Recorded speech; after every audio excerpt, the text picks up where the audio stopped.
Hello అండి, అందరికీ నమస్కారం. నేను మీ సంధ్యారాణి. ఈరోజు మీకు ఒక ట్రూ లైఫ్ ఇన్సిడెంట్ స్టోరీని చెప్పడానికి ముందుకొచ్చాను. ఈ స్టోరీ చెప్పడానికి గల రీజన్ని కూడా నేను మీకు చెప్తాను. చాలామంది ఇన్స్టాగ్రామ్లోన, యూట్యూబ్లోన, ఫేస్బుక్లోన, సోషల్ మీడియాలో అడుగుతున్నారు, మేడం మీ హ్యాండ్ మీద స్కార్స్ ఏంటి అని. ఈ క్వశ్చన్ చాన్నాళ్ళ నుంచి నన్ను అడుగుతున్నా కూడా ఎక్కువ మందికి రీచ్ అయ్యే ఒక సందర్భం కోసం నేను ఇన్నాళ్ళు వెయిట్ చేశాను. And I'm very much thankful to all of you. ఇన్స్టాగ్రామ్లో 1 lakh ఫాలోవర్స్ అవుతున్నారు. సో నేను ఈ వీడియోని పోస్ట్ చేస్తే ఇది ఎక్కువ మందికి రీచ్ అవుతుందని నేను ఎక్స్పెక్ట్ చేస్తున్నాను. రీజన్ ఏంటంటే, నేను చెప్పే ఈ స్టోరీ కానివ్వండి, ఈ రీజన్స్ కానివ్వండి, ఏవైతే ఉన్న ఎక్స్ప్లెనేషన్స్ కానివ్వండి, ఏ ఒక్కరిని ఇన్స్పైర్ చేసినా, ఏ ఒక్కరు తమ లైఫ్లోంచి సూసైడ్ చేసుకుందామన్న ఆలోచన నుంచి కానీ, గివప్ ఇచ్చే ఆలోచన నుంచి కానీ బయటకు వచ్చినా కూడా నేను చాలా హ్యాపీ ఫీల్ అవుతాను. సో ఫస్ట్ స్టోరీ చెప్తాను మీకు, తర్వాత స్కార్స్ వెనుక ఉన్న రీజన్ చెప్తాను. స్టోరీ ఏంటంటే, ఒక అమ్మాయి ఒక ట్రైన్లో ట్రావెల్ చేస్తుంది ఒక ప్లేస్ నుంచి వేరే ప్లేస్కి. సో కొంచెం నైట్ అట్లా అనమాట. సో సడన్గా చైన్ స్నాచింగ్కి సంబంధించిన బ్యాచ్ ఒకటి ఆ ట్రైన్లోకి ఎంటర్ అయింది. అమ్మాయి వాష్రూమ్కి వెళ్ళి వస్తూ షింక్ దగ్గర మనం ఇట్లా హ్యాండ్ వాష్ చేసుకుంటాం కదా, మీకు తెలుసు ట్రైన్లోన. సో అట్లా హ్యాండ్ వాష్ చేసుకుంటున్న టైంలోని చైన్ స్నాచింగ్కి ట్రై చేయడం, ఆ అమ్మాయి కొంచెం రెసిస్ట్ చేసుకోవడానికి, ప్రొటెక్ట్ చేసుకోవడానికి ట్రై చేయడం జరిగింది. సో ఆఫ్టర్ దట్ వాళ్ళు ప్రొటెక్ట్ చేసుకోవడం కోసం ఏం చేశారంటే, ఆ అమ్మాయిని ట్రైన్లోంచి తోసేశారు బయటికి నైట్ టైము. అన్ఫార్చునేట్గా అదే టైంలో ఆ అమ్మాయిని ఈ ట్రైన్లోంచి బయటకు తోసే టైంలోనే అటు సైడ్ ఆపోజిట్ సైడ్లోంచి ఒక ట్రైన్ వస్తుంది. సో అమ్మాయి పట్టాల మీద పడిపోయింది. ఒక కాల్ మీద నుంచి అవతల వైపు నుంచి వస్తున్న ట్రైన్ వెళ్ళిపోయింది. So she lost her leg, handicapped అయిపోయింది తను అనమాట. ఒక లెగ్ కంప్లీట్గా లాస్ట్ అయింది. సో ఆఫ్టర్ రికవరింగ్, ఆ అమ్మాయికి కొంచెం రికవర్ అయిన తర్వాత ఒక ప్రైవేట్ కార్పొరేట్ కంపెనీ ఆ అమ్మాయికి ఆర్టిఫిషియల్ లెగ్ కూడా డొనేట్ చేశారు. సో ఆ అమ్మాయి ఓకే నిలబడగలను అని అనుకున్న తర్వాత she took a Brave decision. చాలా ధైర్యవంతమైన ఒక నిర్ణయం తీసుకుంది. అదేంటి అని అంటే, మౌంట్ ఎవరెస్ట్ క్లైమ్ చేయాలి అని. చూడండి, మీకు అంటే కాలు లేని పరిస్థితుల్లోని నడవగలిగితే చాలు అని అనుకునే వాళ్ళు చాలామంది ఉన్నారు. బట్ అట్లాంటిది అమ్మాయి ఎవరెస్ట్ క్లైమ్ చేయాలని అనుకుంది. సో ఈ థాట్ వచ్చిన వెంటనే తను ఇంకొక లేడీ దగ్గరికి వెళ్ళింది. ఆల్రెడీ ఆవిడ మౌంట్ ఎవరెస్ట్ క్లైమ్ చేసిన ఒక లేడీ. సో ట్రైనింగ్ తీసుకోవటానికి, ఈ సలహాలు తీసుకోవడానికి, మీకు తెలుసు ప్రాపర్ ట్రైనింగ్ అవసరం. మౌంట్ క్లైంబింగ్ అంటే అంత ఈజీ థింగ్ ఏం కాదు. అన్నీ పర్ఫెక్ట్గా ఉన్న పీపుల్ చాలా కష్టపడతారు, చాలాసార్లు ఫెయిల్ అవుతారు, చాలా డిఫికల్ట్ సిచ్యువేషన్స్ ఉంటాయి. సో ఈ అమ్మాయి దాన్ని ఎక్కాలి అని అంటే ఓ ప్రాపర్ ట్రైనింగ్ అవసరం అని ఈ అమ్మాయికి తెలుసు కాబట్టి ఆల్రెడీ మౌంట్ ఎవరెస్ట్ క్లైమ్ చేసిన ఇంకొక లేడీ దగ్గరికి వెళ్ళింది. సో చెప్పింది, ఇట్లా నాకు ఇలా జరిగింది, సో నేను ఇట్లా హ్యాండిక్యాప్డ్లా ఉన్నాను, బట్ నేను చేయాలనుకుంటున్నాను, మౌంట్ ఎవరెస్ట్ క్లైమ్ చేయాలనుకుంటున్నాను అని. దెన్ ఆవిడ చెప్పారు, ఆల్రెడీ ఆ మౌంట్ ఎవరెస్ట్ క్లైమ్ చేసిన పర్సన్ ఎవరైతే ఉన్నారో ఆవిడ చెప్పారు, నువ్వు ఆల్రెడీ ప్రపంచాన్ని గెలిచేసావు ఈ ఆలోచనతో. వెనెవర్ నీకు ఎప్పుడైతే ఈ మౌంట్ ఎవరెస్ట్ని క్లైమ్ చేయాలి అన్న ఆలోచన వచ్చిందో, ఇట్లాంటి ఒక కండిషన్లోని నువ్వు ఆల్రెడీ ప్రపంచాన్ని గెలిచేసావమ్మా.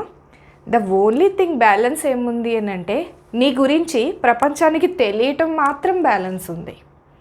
సో అది తెలియాలి అని అంటే ఆ చిన్న ప్రాసెస్ ఏదైతే ఉందో, ఈ క్లైంబింగ్ ఏదైతే ఉందో, ఈ చిన్న ప్రాసెస్ నువ్వు కంప్లీట్ చేస్తే చాలు, ప్రపంచానికి కూడా ఆటోమేటిక్గా తెలిసిపోతుంది.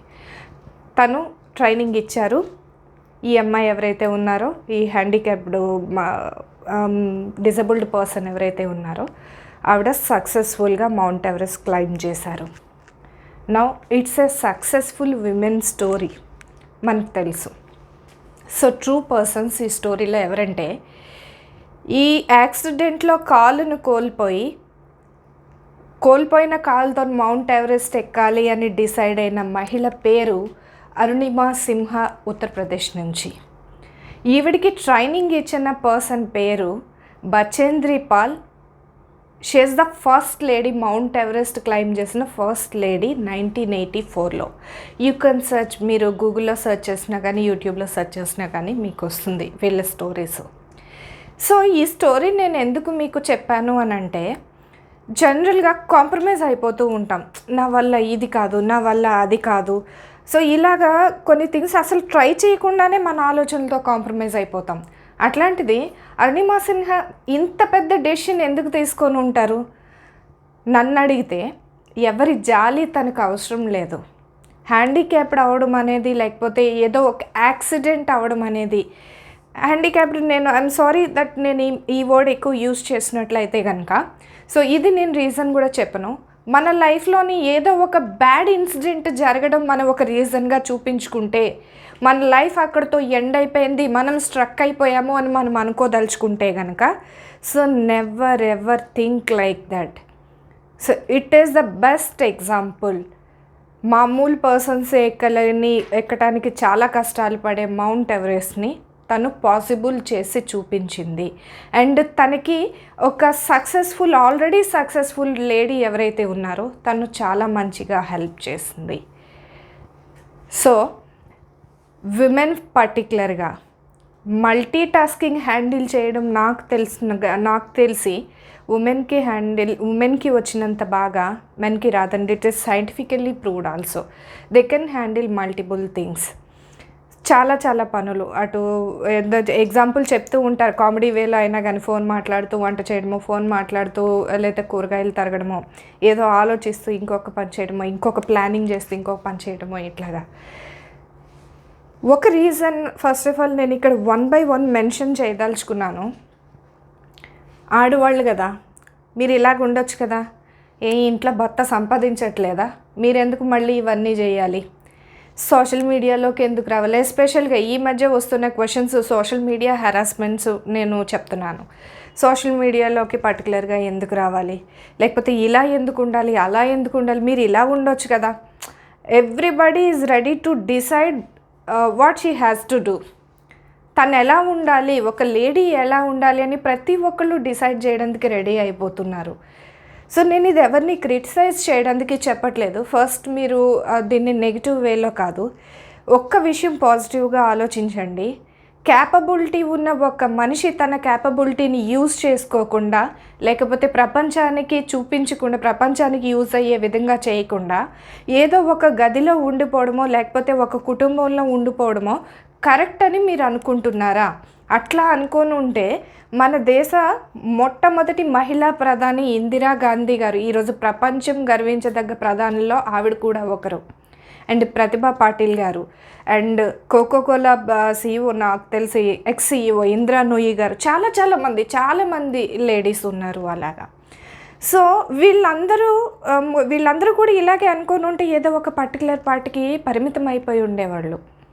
ఒకవేళ మిమ్మల్ని మీరు రెసిస్ట్ చేసుకుంటున్నట్లయితే, ఎవరో ఏదో అనుకుంటారని, ఎవరో ఏదో కమెంట్ చేస్తారని మీరు అనుకొని మీరు చేయదలుచుకున్నది ఆపేస్తున్నట్లయితే కనుక ఒక మంచి పనిని చేయటానికి ఎవరి ఎప్రిషియేషన్ అవసరం లేదండి, ఎవరి జడ్జ్మెంట్ అంతకంటే అవసరం లేదు. If you think you are doing right, you can do it immediately, you can start the process very immediately. This is what ఈ స్టోరీ నాకు పర్టికులర్గా చెప్పింది. అండ్ ఈ స్టోరీ నేను ఇప్పుడు షేర్ చేయడానికి రీజన్, అండ్ నా హ్యాండ్ మీద ఉన్న స్కార్స్ గురించి మీకు చెప్పాలనుకున్న రీజన్ ఇప్పుడు చెప్తాను. ఐ థింక్ 2013 అనుకుంటాను. యూజువల్లీ నేను మ్యారేజ్ అయిన దగ్గర నుంచి కూడా యూస్ టు డూ జాబ్స్. నేను ప్రొఫెషనల్గా జాబ్స్ చేసుకుంటే ఎప్పుడు ఖాళీగా ఉండటం అనేది, బ్రెయిన్ని అట్లా ఎంటీగా ఉంచడం అనేది నాకు ఇష్టం ఉండదు. సో నేను జాబ్స్ చేస్తూ ఉన్నాను. అట్లా ఒక జాబ్ ప్రాసెస్లో భాగంగా నాకు యాక్సిడెంట్ అయింది 2013లోనే. ఇట్ వాజ్ అరౌండ్ midnight చెప్పొచ్చు. సో ఐ హ్యాడ్ 5 సర్జరీస్ అనమాట. లాంగ్ పెద్ద స్కార్ ఏదైతే ఉంటుందో అది ఇక్కడ మెయిన్ రైట్ హ్యాండ్, అది కొంచెం బాగా సివియర్గా డ్యామేజ్ అయింది. యాక్సిడెంట్, సర్జరీస్ ఇవన్నీ పక్కన పెడితే, ఆ టైంలో యూజువల్గా మీకు తెలుసు ఫ్యామిలీ నుంచి ఎక్సెప్ట్ మై హస్బెండ్, మీరు చెప్పొచ్చు మా హస్బెండ్ తప్పించి మిగతా అందరూ కూడా అవసరమా జాబ్ చేయడం, ఖాళీ ఇంట్లో కూర్చోవచ్చు కదా, ఎప్పటికైనా ఖాళీగా కూర్చోవచ్చు కదా, నీకు అవసరమా ఇవన్నీ అన్నట్టు. So but you trust me guys, నాకు మైండ్లో వచ్చిన ఆలోచన ఏంటంటే, మీకు చాలామందికి నవ్వుగా కూడా అనిపించవచ్చు. ఓకే, చెయ్యి విరిగిపోయిందా, నాకు హ్యాండిక్యాప్డ్ అయిపోయి ఉంటాను నేను బహుశా అంటే. నాకు అప్పటికి తెలిసింది అదే, డాక్టర్ చెప్పింది అదే. మా హస్బెండ్కి చెప్పింది ఏంటంటే, మీరు ఎక్స్పెక్ట్ చేయొద్దు హ్యాండ్ కంప్లీట్గా రికవర్ అవుతుంది అనేసి. సో మేము గ్యారంటీ ఇవ్వగలటం అప్ టు 60 to 70% మాత్రమే గ్యారంటీ ఇవ్వగలం. యాజ్ యూజువల్గా తను చేసుకునే కంప్లీటేబిలిటీ తనకి ఉండదు అనేసి చెప్పేశారు.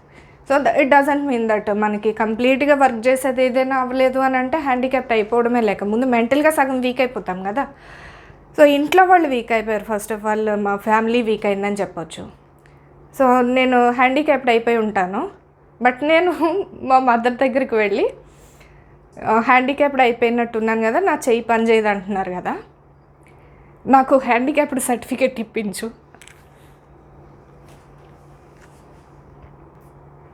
ఓకే, సో నేను మా మదర్ దగ్గరికి వెళ్ళి హ్యాండిక్యాప్డ్ సర్టిఫికేట్ ఇప్పించు. నాకు హ్యాండిక్యాప్డ్ సర్టిఫికేట్ ఇప్పిస్తే గవర్నమెంట్ జాబ్స్కి ఇంకొంచెం ఎలిజిబిలిటీ ఎక్కువ ఉంటుంది కదా, నేను ఏదైనా ఒక మంచి గవర్నమెంట్ జాబు కొడతాను.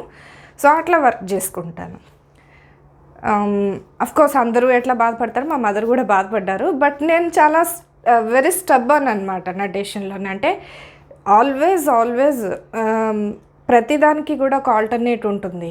ఏ ఒక్క రీజన్ కూడా మనం ఆగిపోవడానికి అదొక అడ్డంకి కాకూడదు అనేది నా opinion. So we went to orthopaedic department ఏదైతే ఉంటుందో, ఆల్మోస్ట్ నేను ప్రాసెస్ కూడా కంప్లీట్ చేయించాను. నా మొండితనంతో ఫొటోస్ అవి తీస్తారు. సో అవన్నీ కంప్లీట్ చేయించి దెన్ వి అప్లైడ్ ఫర్ అనమాట. అప్లై చేసినప్పుడు ప్రాసెస్ ఏముంటుందంటే, ఒక ఆర్థోపెడిక్ సర్జన్కి గవర్నమెంట్ అండర్లో ఉండే పర్సన్కి ఒక పర్సన్కి సజెస్ట్ చేస్తారు.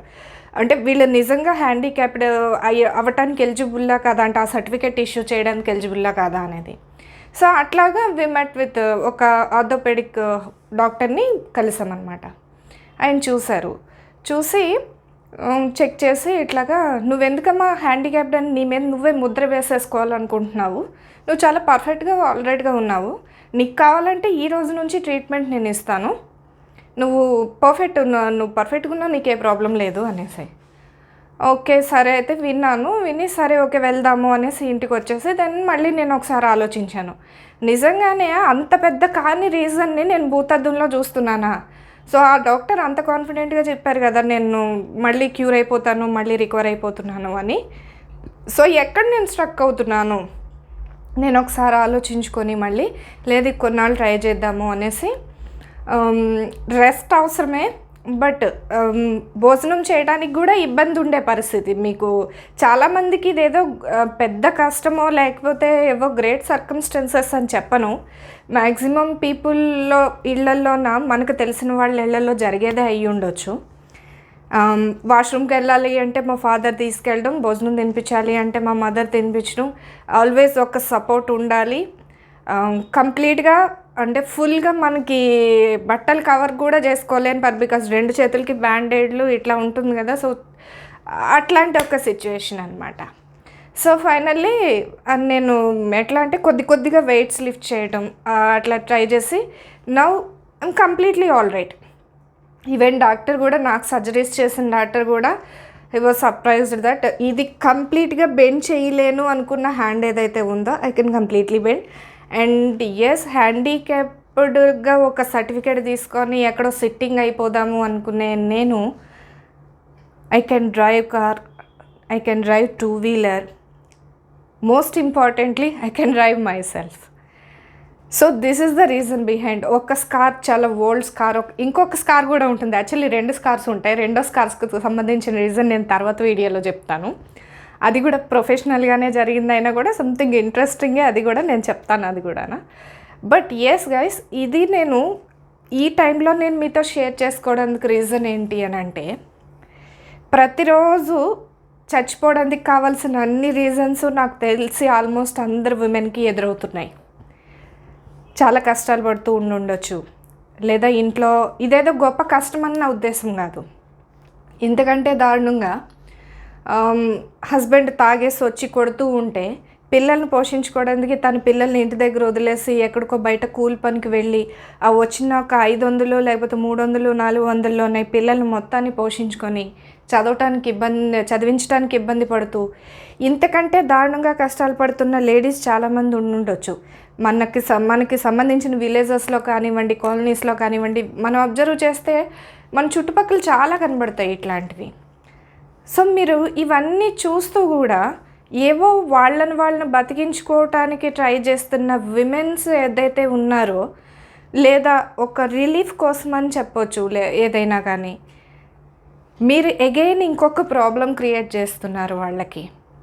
థింక్ వన్స్, మీరు చేస్తుంది కరెక్టేనా కాదా అనేది ఒక్కసారి ఆలోచించండి మీరు.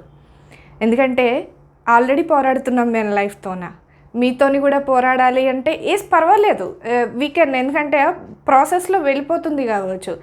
బట్ ప్లీజ్, అది మీరు ఒక రీజన్ అవడం అనేది మీకు మంచిది కాదు, మీ కుటుంబానికి కూడా మంచిది కాదు. ఒకసారి ఆలోచించండి, వాళ్ళ ప్లేస్లోని మన ఇంట్లో పర్సన్ ఎవరైనా ఉంటే అది ఎంత కష్టంగా ఉంటుందో. And yes ladies, apart from that, it's my humble request guys. First of all it's my humble request, please don't harass please don't bother ఎవరైతే ఉన్నారు లేడీస్ని, ఎవరైతే ఉన్నారు ఇబ్బంది పెట్టకుండా ఉండటానికి. It's my humble request. And apart from that ladies, నేను ఇది చేస్తే వాళ్ళు ఏమైనా డిసైడ్ చేస్తారేమో, ఎవరైనా నన్ను జడ్జ్ చేస్తారేమో, నేను అది చేస్తే ఎవరైనా జడ్జ్ చేస్తారేమో అని ప్లీజ్ డోంట్ థింక్ అండి. మీరు కరెక్ట్ అనుకుంటే, మీ ఆలోచన, మీరు ఆలోచిస్తున్న విధానం సరైనదే అని అనుకుంటే కనుక ప్లీజ్ డూ ఇట్ అండి. దానివల్ల రిజల్ట్ ఎలా ఉంటుంది, మీ వల్ల ఇంకొక కొంతమంది బ్రతికే పరిస్థితి రావచ్చు. అట్ ఏ టైం నాకు యాక్సిడెంట్ అయ్యి ఒక జాబ్ ఏదైనా ఉంటే చాలు అనే పరిస్థితి నుంచి నేను మళ్ళీ హెచ్ఆర్ అండ్ అడ్మిన్గా జాబ్ చేశాను. ఆ తర్వాత వెరీ నెక్స్ట్ ఇయర్ నేను బిజినెస్ స్టార్ట్ చేశాను, బిజినెస్ రన్ చేశాను, 6 years రన్ చేశాను బిజినెస్. అండ్ ఓకే, నాకు హౌస్కి ఒక కుటుంబానికి కావాల్సినవన్నీ మంచిగా నేను ఎర్న్ చేసుకోగలిగాను. ఈరోజు సోషల్ మీడియాలో నాకంటూ ఒక మంచి రికగ్నైజేషన్ ఏర్పరచుకోగలిగాను, లైక్ ఇట్లా ఏవైనా కొంచెం ఉపయోగపడే వీడియోస్ చేసుకుంటూ. అండ్ మీ అందరి సపోర్ట్ వల్ల మూవీస్ చేయగలుగుతున్నాను. ఎక్కడో ఒక దగ్గర ఆగిపోయి ఉంటే ఇవన్నీ పాసిబుల్ అయ్యి ఉండేవి కాదు. అరుణిమ సింహ గారి గురించి మీకు ఎందుకు చెప్పాను అని అంటే, గొప్పగా ఆలోచించడమే పెద్ద సక్సెస్ అండి ఆడవాళ్ళకి. సో ఆలోచించండి ఒక్కసారి, మీరు గొప్పగా ఏం చేయగలుగుతారు అనేది. అది చిన్న పని అయినా కానీ అది చాలా గొప్ప పని అవుతుంది. హోప్ ఈ వీడియో మీ అందరికీ నచ్చుతుందని నేను ఎక్స్పెక్ట్ చేస్తున్నాను. ఈ వీడియో మీకు నచ్చినట్లయితే కనుక దయచేసి ఈ వీడియోని లైక్ చేయండి, షేర్ చేయండి. అండ్ ప్లీజ్ నా ఛానల్ని సబ్స్క్రైబ్ చేయండి. నా ఛానల్ పేరు Sandhya sunshine. Thank you very much. Once again మీ సంధ్యారాణి.